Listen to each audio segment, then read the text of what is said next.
Laurel Ann. I'm here today with my July wrap-up. It was kind of a weird reading month. I only read 6 books, which actually, that's not terrible, but 2 of them are graphic novels, and as I said in my vlog, which was the last video I posted, every time I tried to read, like, not audiobook, I kept getting really sleepy and falling asleep. So it was just, I don't know, reading was just difficult for me last month, but I still managed to fit in some good books. So also it's raining, so I don't know, the mic might pick that up. Also the light is going to be kind of dim. I've never really been known for my high quality cinematography anyway, so who cares? Alright, so the first book that I read this month was Dancing at the Pity Party by Tyler Fetter. Tyler is actually a long-standing internet acquaintance of mine. You've probably seen some of her work. She has this series of illustrations that kind of go viral every few months, especially lately, called like Work from Home Fashion. This is her graphic memoir that just came out earlier this year about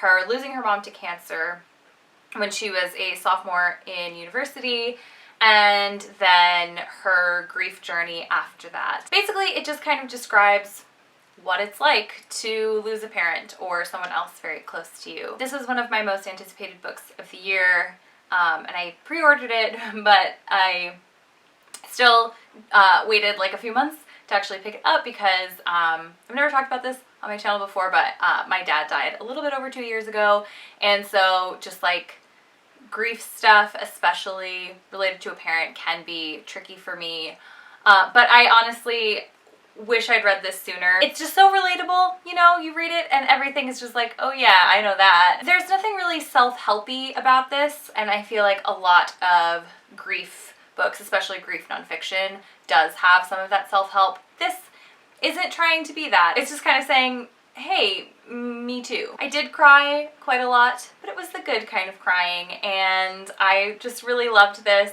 It's a beautiful book inside and out, and I can really, really highly recommend this. The next book I finished in July was The Trouble with Goats and Sheep by Joanna. This is about a very small community in rural England where a woman has recently disappeared, and this is during a major heat wave that happened in the 70s. We follow 2 10-year-old girls named Tilly and Grace as they decide to try and find her, and you sort of slowly see how this town harbors all sorts of dark secrets and suspicions and discriminatory attitudes. But of course, the little girls whose perspective we primarily see through don't really pick up on any of this. It is very interestingly done. It's very sweet and kind of heartbreaking. This is my second Joanna book. I first read 3 Things About Elsie, I think that's what it's called. I thought that I was going to like this one more, but I actually liked it less. Go figure. I think this one just was a little bit long.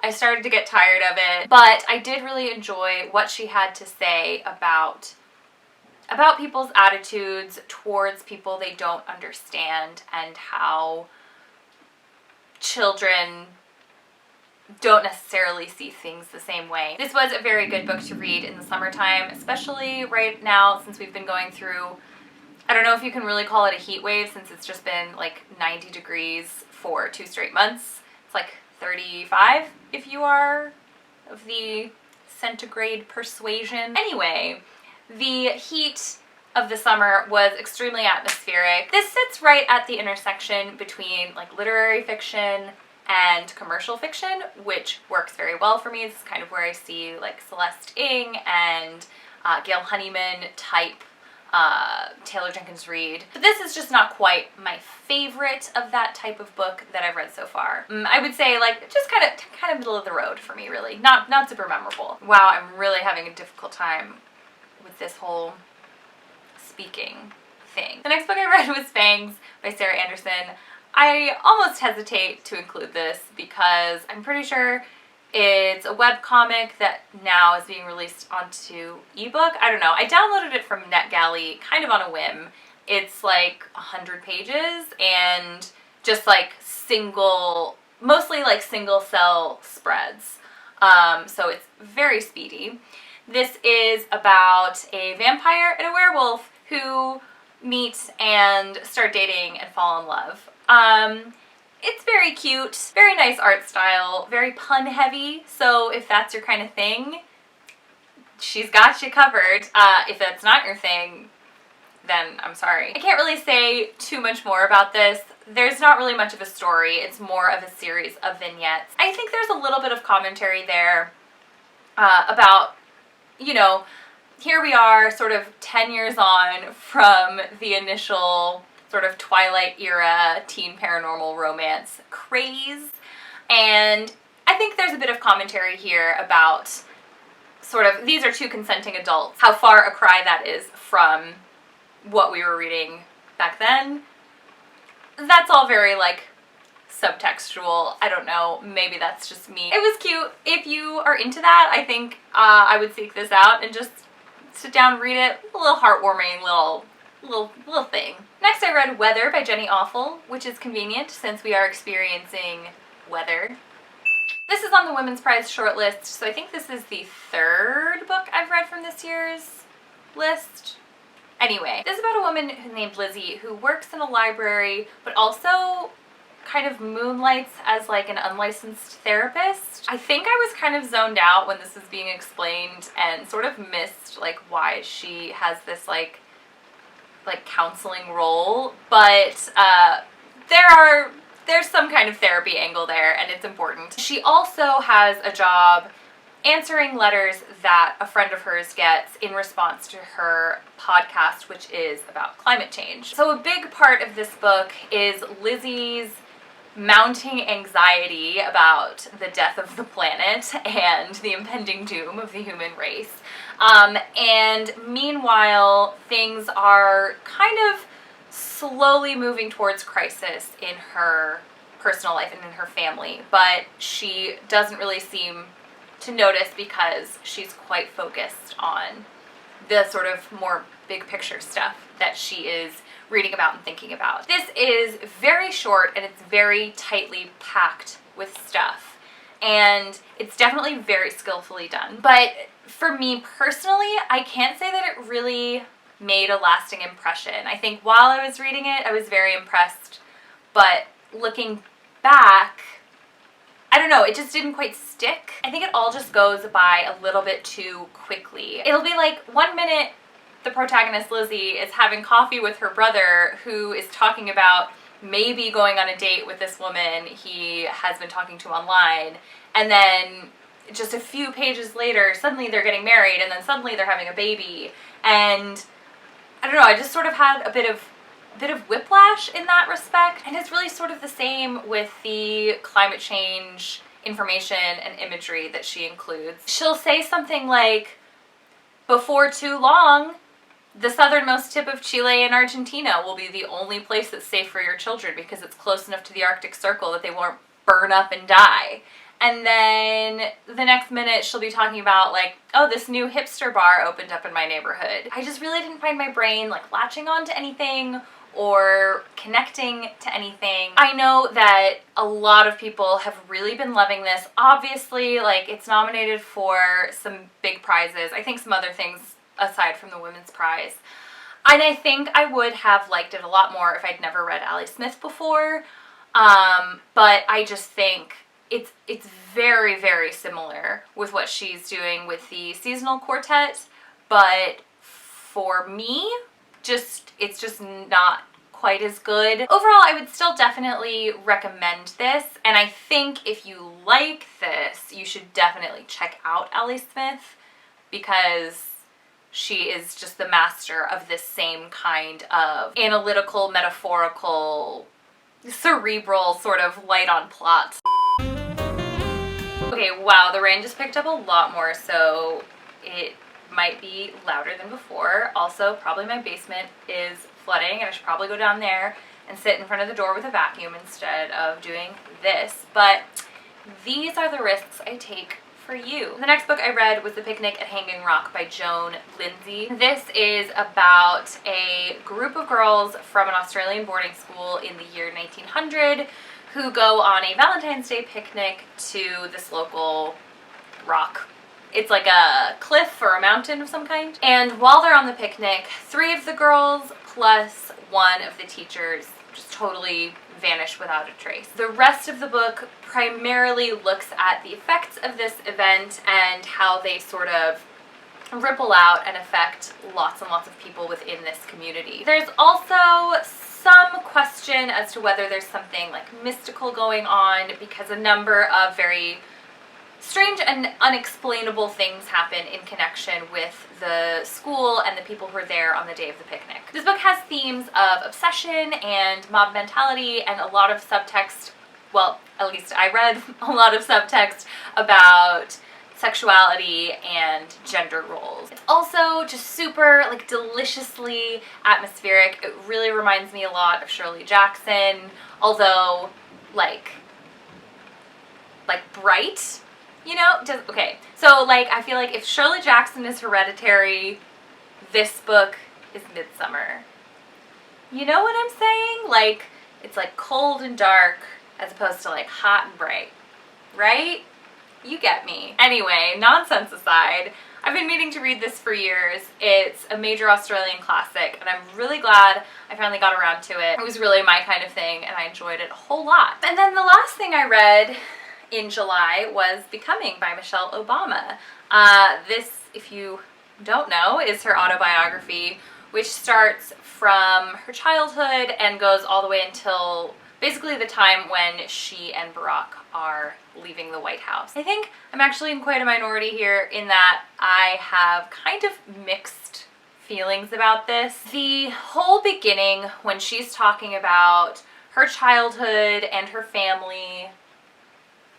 What are you doing? He scratched me earlier and I think he feels bad. He's also really scared of storms. It's okay. Oh, he wants to run away. Okay. Bye. Right, so yeah, the whole beginning part when she's talking about her family and her childhood growing up on Chicago's South Side was really, really great. I feel like that's where I really got to know and understand a lot more about her as a person and to see how hard she really had to work to get where she was even before she met her husband. And that's really where I think a lot of the race stuff comes in, if you're reading it to sort of better understand the experience of a Black woman in America. That's where all that kind of meat is. I also quite enjoyed the part where she talked about the 2008 presidential campaign, because it just laid out so cleanly how Barack Obama went from a freshman senator to a viable presidential candidate, like basically overnight, because I don't know if I ever quite understood what happened there. But then once we get into the sort of second half of the book, when she moves into the White House with her family, I really started to lose interest. There's definitely some insight to be had there, and I think for some people this will definitely be the highlight of the book, because you get to see a lot about like what life is like in the White House, this sort of unknowable thing, right? But for me, it just felt, to be frank, like a lot of it felt like it was written by a PR team. I also felt like, especially when she was talking about race and racism during Obama's presidency and his campaigns, I felt like it was kind of filtered and maybe held back a little bit in order to appeal to like kind of neoliberal white female Midwestern audience.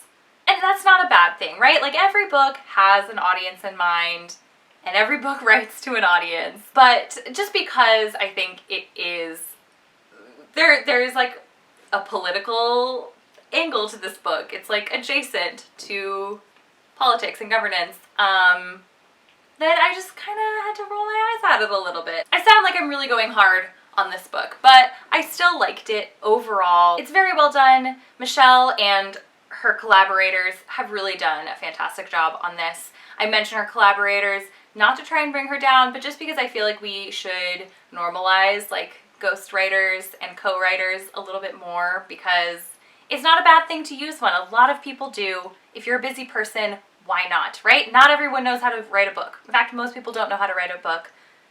They need help, okay? It's not a big deal.